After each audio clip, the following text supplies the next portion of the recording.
Nenhum dos outros apóstolos conseguiu, como o apóstolo Paulo, entender a questão do Antigo Testamento à luz do Novo Testamento e o Novo Testamento à luz do Antigo Testamento.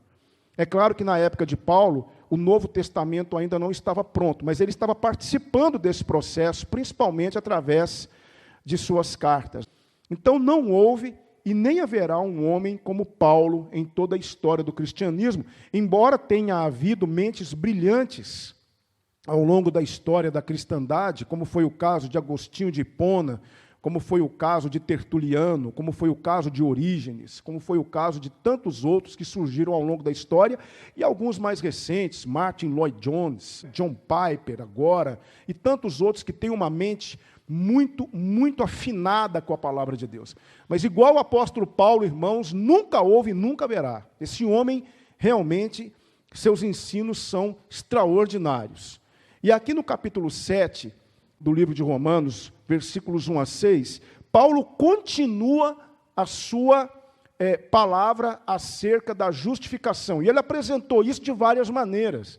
Ele apresenta a questão da justificação pela fé em Jesus Cristo, usando Abraão como um exemplo maior.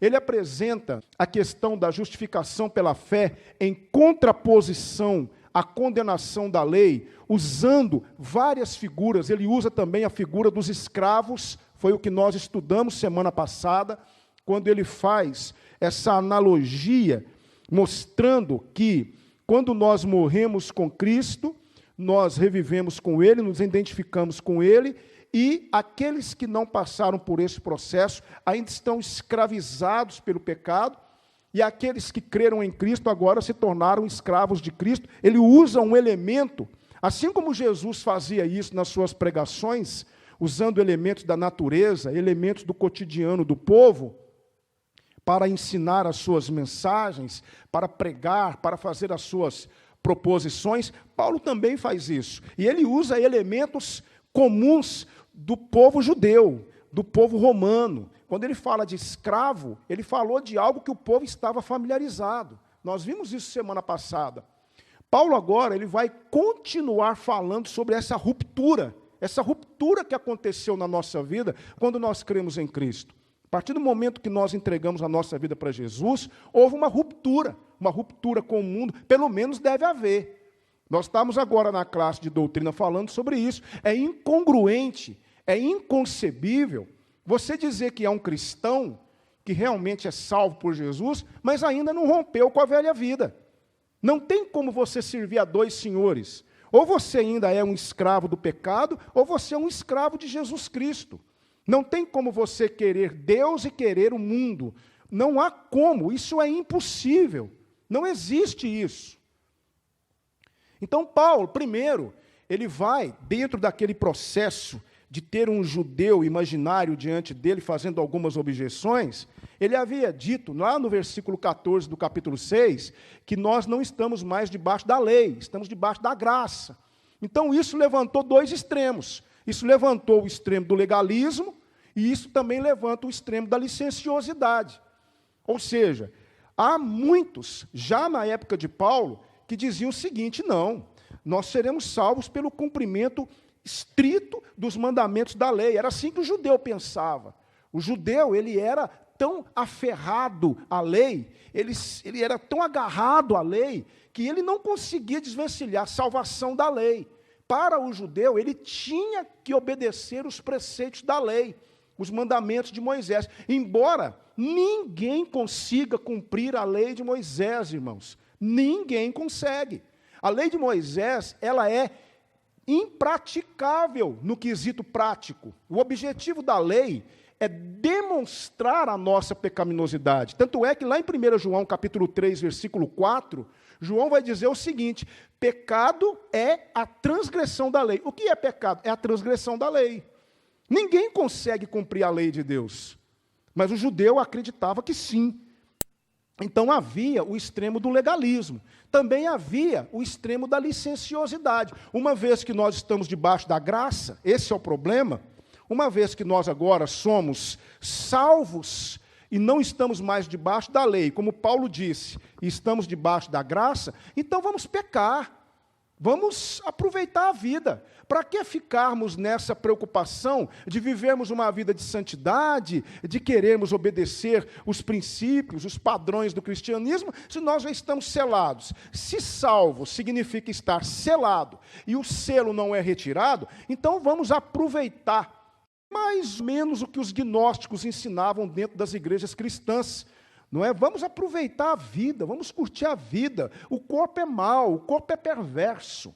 Então vamos pecar para que o espírito possa sobrepor.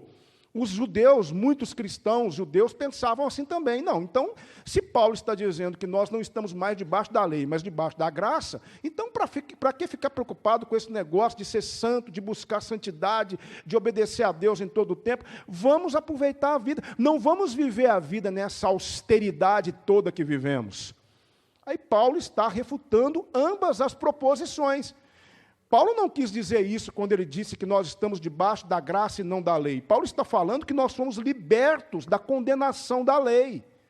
Uma vez que eu reconheço que eu preciso de um Salvador, alguém que tenha cumprido a lei por mim, porque Jesus cumpriu, lá em Mateus capítulo 5, ele disse, eu não vim abrogar a lei, eu vim cumprir. E ele cumpriu. Cada mandamento, ele foi fiel a Deus, ele cumpriu, ele praticou a justiça de Deus através da obediência da lei. Uma vez crendo em Cristo, eu não já estou mais debaixo da obrigatoriedade de cumprir a lei. Eu agora vivo para Cristo, eu estou debaixo de uma nova lei, escrita não em pedras, mas escrita no coração. A lei de Cristo está escrita no meu coração, não em pedras, como estava no antigo pacto. Então, agora, no capítulo 6, Paulo vai falar do quê? Paulo vai falar da escravidão. Ele vai usar a analogia da escravidão para exemplificar essa questão de que nós estamos libertos da lei. Agora, no capítulo 7, Paulo vai usar outra analogia.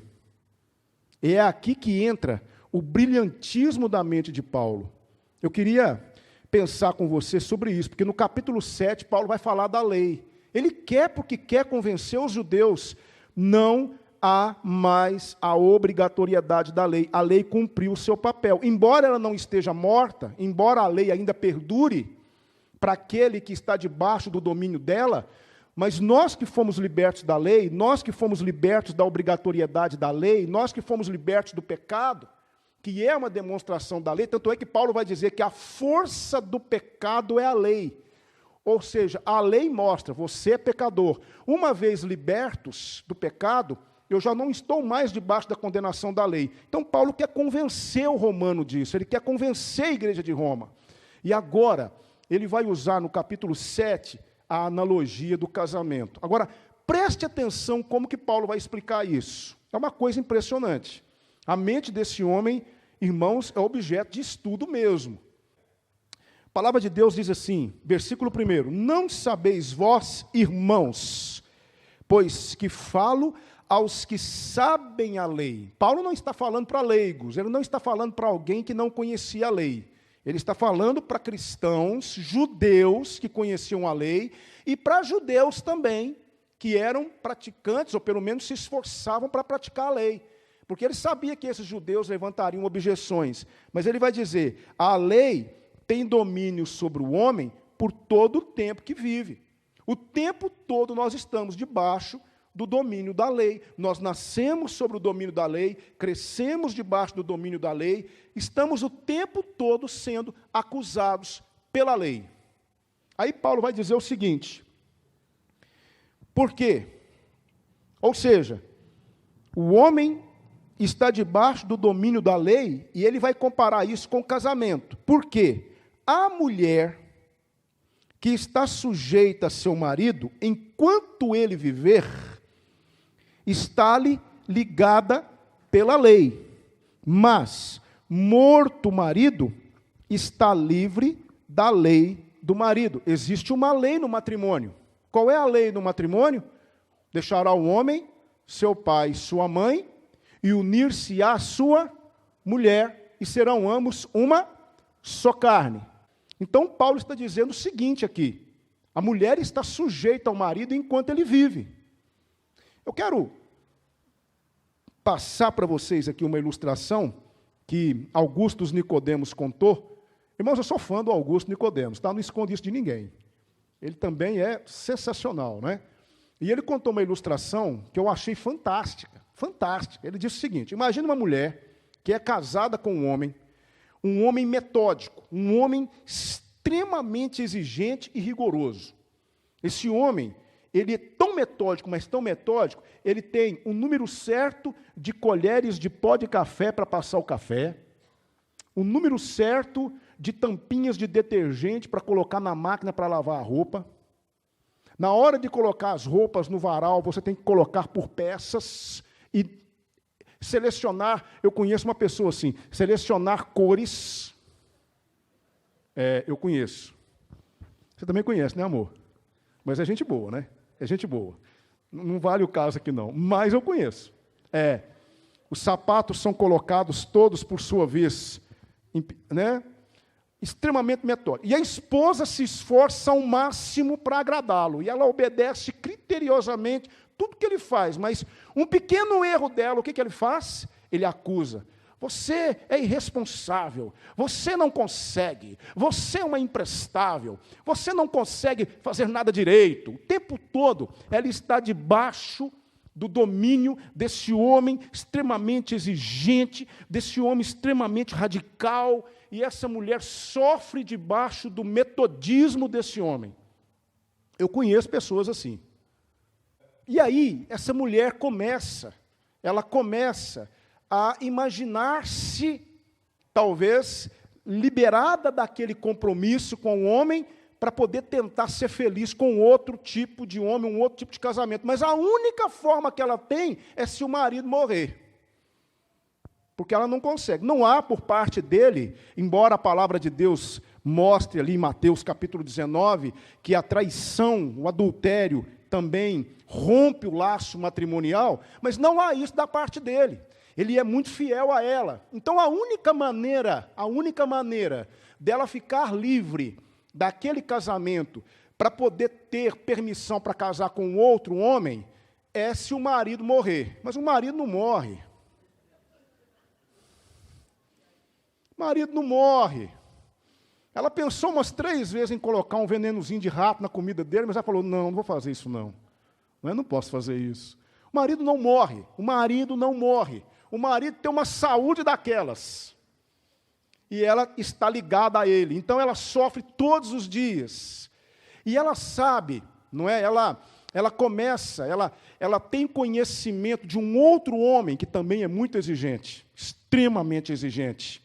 Um homem criterioso, um homem também muito exigente, mas ele é amável, ele é dócil, ele é compreensivo, ele é carinhoso, ele não é aquele modelo implacável como é o marido dela, só que ela não pode nem se aventurar a olhar para esse homem. Por quê? Porque ela está presa ao marido dela. Sabe qual é a analogia aqui? A analogia aqui é o que Paulo está fazendo, é isso que Paulo está dizendo aqui em Romanos. Ele está dizendo que nós estamos presos à lei. E quem é esse outro homem também extremamente exigente, maravilhoso, esplêndido? Tudo bem, ele é muito exigente, ele é muito criterioso, mas quando a gente erra, ele é compassivo, ele é longânimo, é o Senhor Jesus. Mas a mulher está presa ao marido. Quem é a mulher no caso aqui? Somos nós. E quem é o marido? É a lei. Entende? Agora, preste atenção. Olha o que Paulo diz aqui. Gente, lá em 1 Coríntios capítulo 7, não é, no versículo 34, se eu não me engano, Paulo vai defender essa ideia de que a morte rompe com a aliança matrimonial. Então, quando um dos dois morre, não é, o outro está liberado para contrair novas núpcias. A morte é o fim, é a ruptura, é o ponto final naquela lei que prendia o marido à mulher e a mulher ao marido. No caso aqui, a mulher está presa ao marido. O homem está preso à lei. E a única maneira dele ficar livre da mulher, no caso, ficar livre para contrair novas núpcias com o seu amado agora, que é o Senhor Jesus, é se a lei morrer. Só que Deus faz uma coisa fantástica. Deus não mata o marido, Deus mata a mulher. Olha que coisa, olha a mente de Paulo. Olha a mente de Paulo, veja só. Ele diz assim, versículo de número 2, porque a mulher está sujeita ao marido, a mulher aqui somos nós, ok? O marido é a lei. A mulher está sujeita ao marido enquanto ele viver. Ela está ligada pela lei, mas morto o marido, está livre da lei do marido. Até aí tudo bem. Então você poderia pensar assim, não, entendi. Então Paulo está querendo dizer que a lei morreu para nós, e nós estamos... Não, não é isso, a lei não morre. O marido não morre. Então quem tem que morrer sou eu. Mas pastor, pera lá, que coisa louca é essa? Como assim, eu morrer? Nós morremos. Lembra quando... Romanos capítulo 6, Paulo fala, sepultados com ele pelo batismo, o que aconteceu conosco? Nós morremos quando Cristo morreu. Lembra da questão da identificação? Nós morremos quando Cristo morreu. Ótimo. Então, a esposa morreu. Só que o que aconteceu? Então, a morte não é a ruptura? Rompeu o laço, rompeu aquela união, rompeu aquela lei. Só que a mulher não ficou morta. O que foi que Deus fez com a mulher? Ressuscitou a mulher. Agora nós nos casamos com o outro. Quem é esse outro? Jesus. Por isso que nós somos a esposa de Jesus. Ele é exigente? É. Ele é criterioso? É. Mas ele é longânimo? É. Ele é bondoso? Ele é perdoador. Entende? Nós nos casamos com Cristo, porque fomos nós que morremos. Nós morremos para a lei. Nós morremos para a obrigatoriedade do cumprimento da lei. Isso significa licenciosidade? Não. Nós saímos de uma lei e entramos em outra. Não existe, lembra que eu falei meio termo? Eu não quero ser nem de um nem de outro. Eu quero viver por mim mesmo, livre, leve e solto. Isso não existe. Agora eu pertenço a Cristo Jesus. Eu agora faço parte da esposa de Jesus. Paulo está dizendo isso aqui. Ele está dizendo aqui no versículo 3, de sorte que, vivendo o marido, será chamada adúltera se for de outro marido. Mas morto o marido, livre está da lei, e assim não será adúltera se for de outro marido. Tudo bem, ok. Mas olha, assim, meus irmãos, olha Paulo explicando então no versículo 4. Assim, meus irmãos, também vós estáis mortos para a lei pelo corpo de Cristo, para que sejais de outro. Não é? Quem é esse outro? Daquele que ressuscitou dentre os mortos, a fim de que demos fruto para Deus. Então, o que Paulo está dizendo aqui? Nós hoje somos esposa? Somos. Não da lei. Nós não estamos mais presos na lei. Querido irmão, escute. Não existe mais a obrigatoriedade do cumprimento da lei para o cristão. Nós não temos, irmãos, hoje, não estamos mais sujeitos à lei do Antigo Testamento. A lei condena. Lá na palavra de Deus, em João, vai dizer assim, a lei e os profetas duraram até João.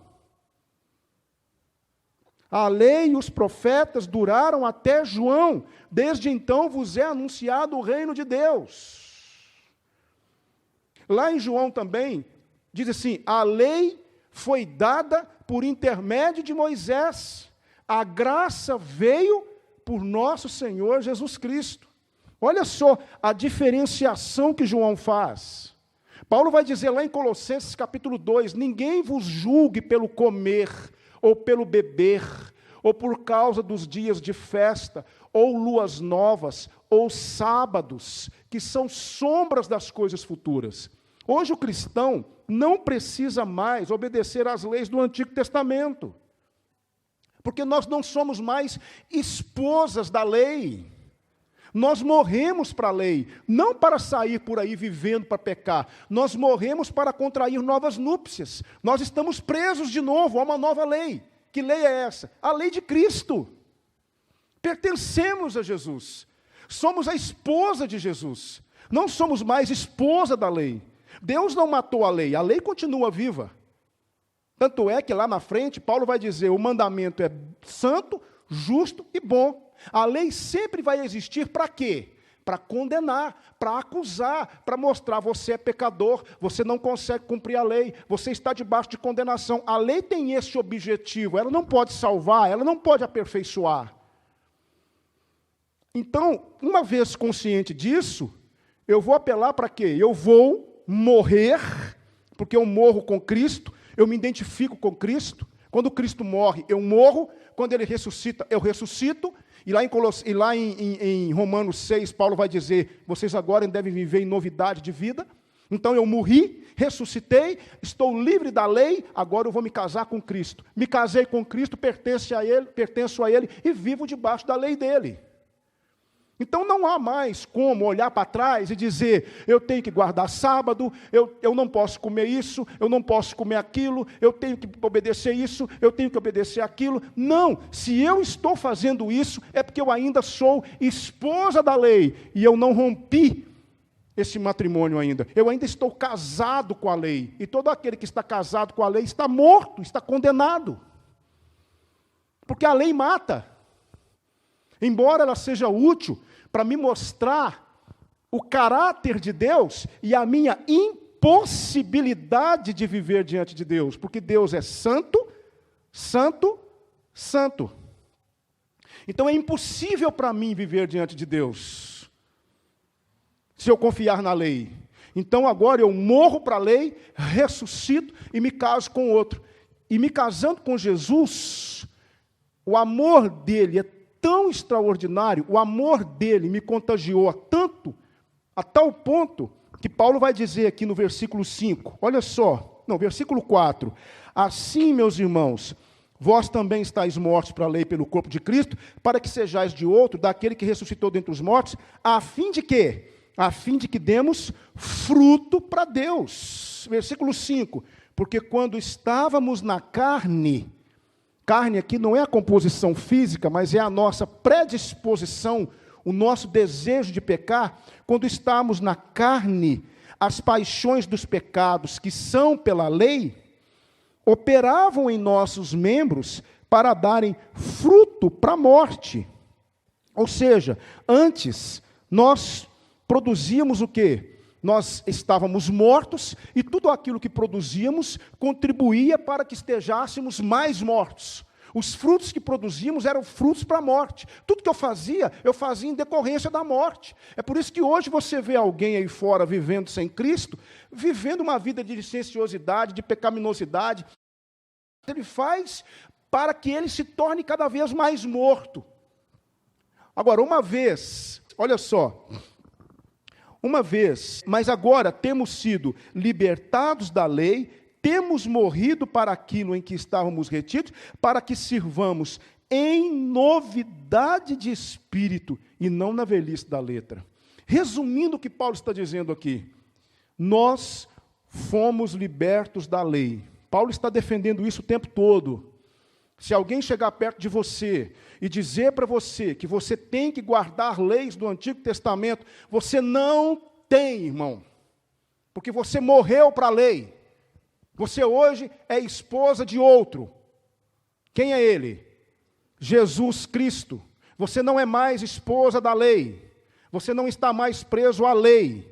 Você agora pertence a Cristo Jesus. Se você olha para trás e diz que eu tenho que fazer isso, eu tenho que fazer aquilo, eu tenho que guardar sábado, eu não posso mais comer carne disso, eu não posso comer isso, eu não posso comer aquilo, eu preciso fazer isso, eu preciso fazer aquilo, eu não posso beber refrigerante, eu não posso beber café, posso comer sangue, eu não posso fazer aquilo outro, porque isso aí é pecado. Não, você está liberto disso. Hoje o que você não faz não porque você é proibido de fazer. Se você não faz porque você não quer entristecer o seu esposo, porque você o ama.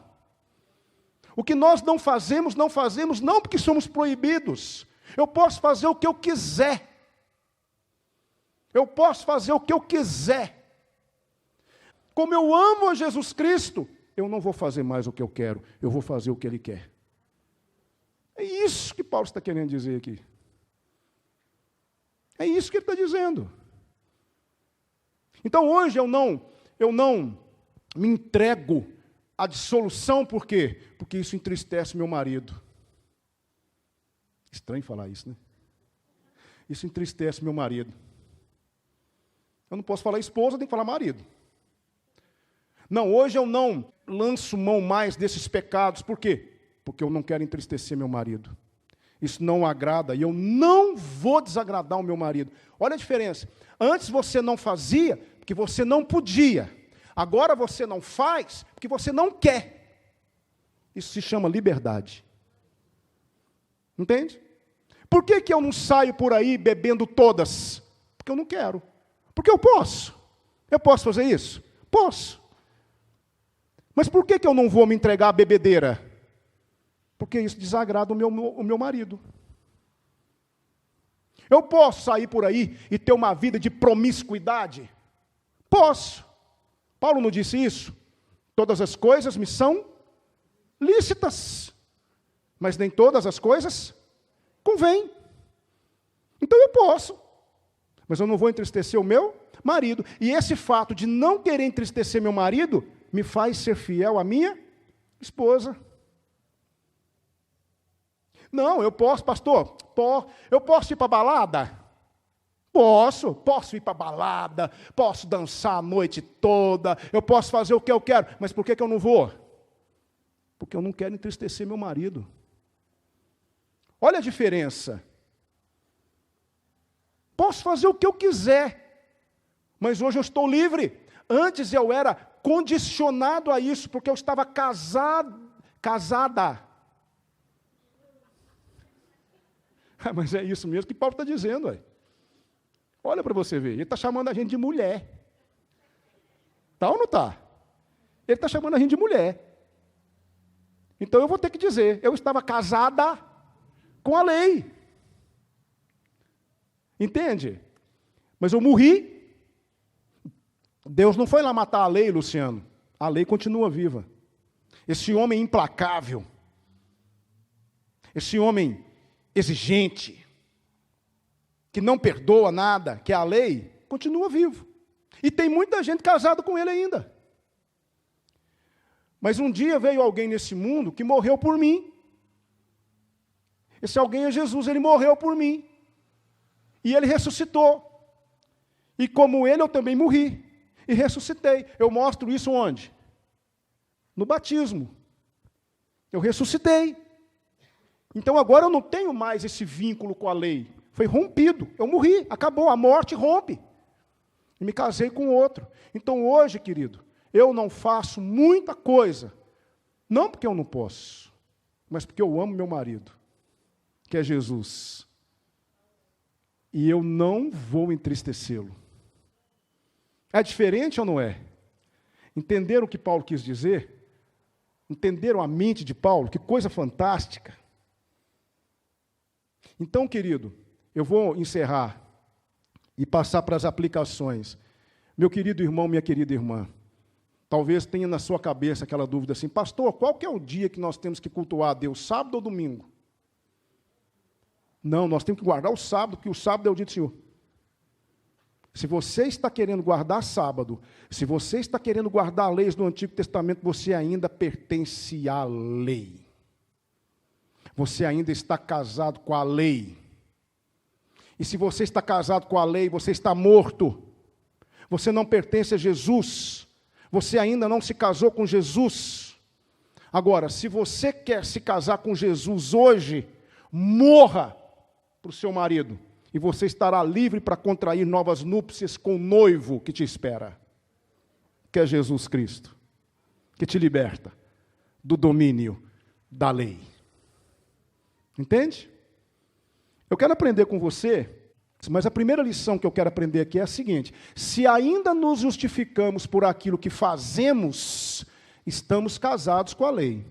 Tem muita gente que acha que para ser salvo tem que fazer isso, tem que fazer isso, tem que fazer isso, tem que fazer isso, tem que fazer isso, tem que fazer isso. Meu irmão, você ainda está casado com a lei. E se você está casado com a lei, infeliz é você. Porque a lei não aperfeiçoa, a lei não santifica, a lei não melhora, a lei só acusa. Dá para imaginar o que é você viver casado com alguém que te acusa o tempo inteiro? Imprestável, inútil, você não vale nada, você não consegue fazer nada, você não faz nada direito. É isso que a lei faz com a gente. Quando você lê a lei de Moisés, dê uma lida na lei de Moisés para você ver lá em Levítico. Você fala, eu sou o pior dos piores. Quando você vê aquelas leis, e não são apenas 10, escute, não são apenas 10, são 613 mandamentos.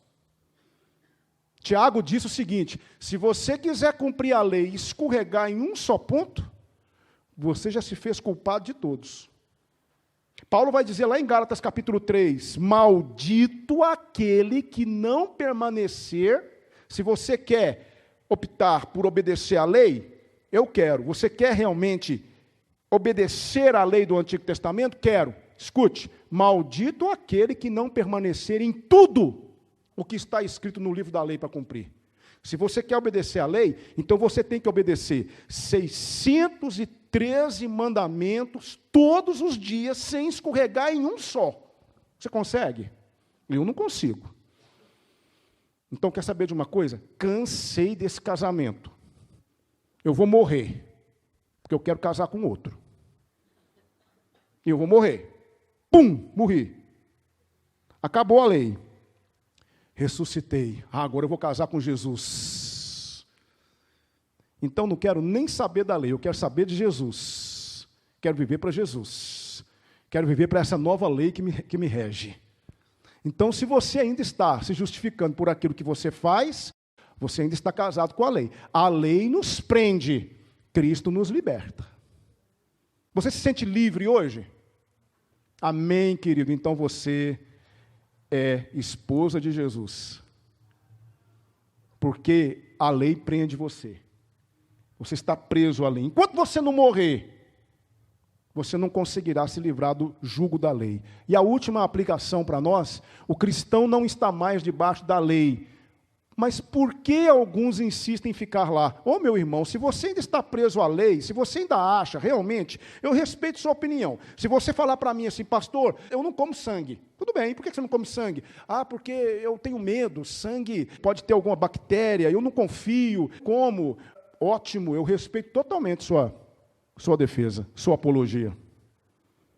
Não, pastor, eu queria comer um chouriço, mas não posso comer um chouriço, porque eu não sei da procedência. Ótimo, eu entendo perfeitamente.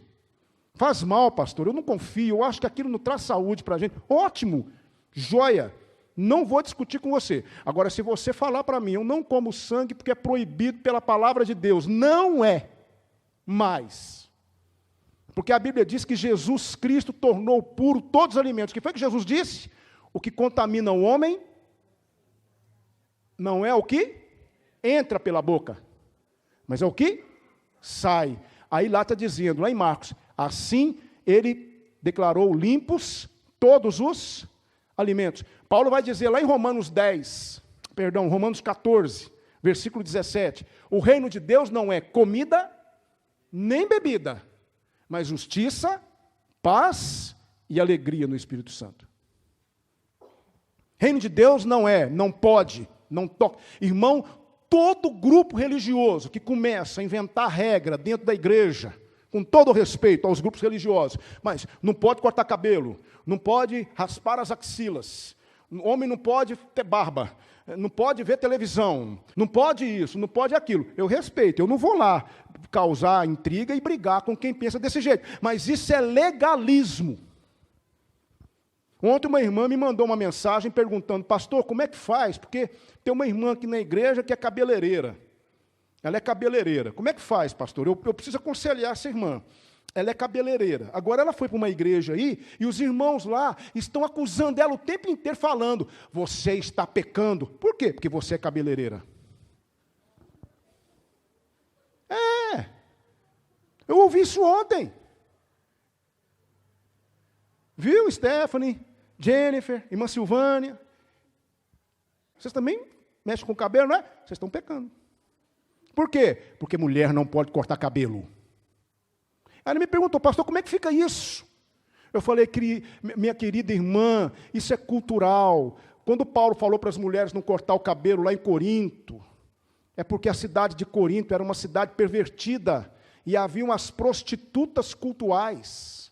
As prostitutas cultuais raspavam a cabeça para serem identificadas. Aí os homens chegavam, pegavam aquelas mulheres e iam para dentro do templo da deusa Diana, ter relações com as mulheres debaixo da imagem da deusa Diana. Então isso aí, para que as mulheres da igreja não fossem confundidas com aquelas mulheres, Paulo disse, não cortem o cabelo. Usem um véu ainda por cima, para que vocês possam ser distintas das demais mulheres da cidade. Porque se vocês cortarem o cabelo, a impressão que dá é que vocês antes tinham raspado o cabelo, e que ele estava em processo de crescimento. E quando um homem visse vocês, poderiam então confundi-las com as prostitutas. Então Paulo fala, não corte o cabelo. Querido, eu pergunto para você, o que é que um cabelo curto hoje de uma mulher escandaliza? Não é? Não pode ver televisão, mas vivem nos programas televisivos, dando entrevistas, filmando cultos. Homem não pode ter barba. Por que não pode ter barba, gente? Por que não pode ter barba? Não pode ter barba. Porque se tiver barba... Então o barbeiro está pecando. Porque o barbeiro, ele faz uma barba bonita, não é? Ele corta, ele faz um desenho, não é? Ele molda. Não pode ter essa profissão. Isso é legalismo, irmão. Quem pensa assim está casado com a lei. Não está liberto. Não casou com Jesus. Querida irmã, o que nós falamos? Use o bom senso, querida. Só isso que nós pedimos, use o bom senso. Use o bom senso na hora de se vestir. Você quer vir de calça para a igreja? Venha de calça. Você quer vir de saia? Venha de saia. Mas use o bom senso. Olhe na frente do espelho e diga, será que eu estou vestida adequadamente para cultuar o meu Deus? Dê uma olhadinha. Use o bom senso, só isso que eu te peço. Não venha vestida para a igreja com o intuito de mostrar a silhueta do seu corpo, porque você vai levar alguém a pecar na igreja. É isso que nós pedimos. Bom senso. Você quer pôr um batom? Ponha, querida. Você quer colocar um penduricalho aí no ouvido? Coloque. Mas tenha bom senso, irmãzinha. Só isso. Os homens também. Principalmente os que fazem musculação aí, que tem os braços bombadões aí. Tenha bom senso, querido. Só isso. Continue com a sua academia, continue com a sua musculação, mas tenha bom senso. Venha para a igreja vestido como um verdadeiro filho de Deus. Tenha bom senso, só isso. Deixe a nova lei, deixe o seu novo marido, a vontade dele, a alegria dele invadir seu coração e faça tudo para agradá-lo. Meu irmão, tem um escritor cristão que disse assim, ame a Deus acima de todas as coisas e depois faça o que você quiser. Eu duvido que você vai errar se você amar Deus acima de todas as coisas. Tudo que você fizer vai ser para a glória dele. Então tenha bom senso, só isso que nós pedimos. Então aqui em cima nós temos irmãs que vêm cantar de calça, de saia, tem irmãs com cabelo comprido, tem irmãs com cabelo mais curto, todas vocês são bênçãos para Jesus, só isso. Vocês não estão escandalizando ninguém. Aí eu falei para ela, falei, irmã, se a mulher não pode cortar cabelo, então ela não pode falar na igreja, ela tem que usar véu o tempo todo, tem que sair na rua de véu, tem que ir para a igreja de véu, tem que ir na padaria de véu. Imagina você andando na rua, tem uma mulher de véu. Que é isso, Moisés? Mas Moisés não teve que colocar um véu? Teve ou não teve? Moisés é que andava para lá e para cá com um véu. Porque ninguém conseguia nem olhar para o rosto de Moisés. Gente, Moisés está ali, com um véu. Então, se eu tenho que trazer algumas coisas do Antigo Testamento para cá, eu não posso trazer só aquilo que me agrada, eu tenho que trazer tudo. Ou então reconhecer o seguinte, morri, ressuscitei, me casei de novo. E agora eu estou debaixo de uma nova lei. entendeu? E não quero entristecer meu marido.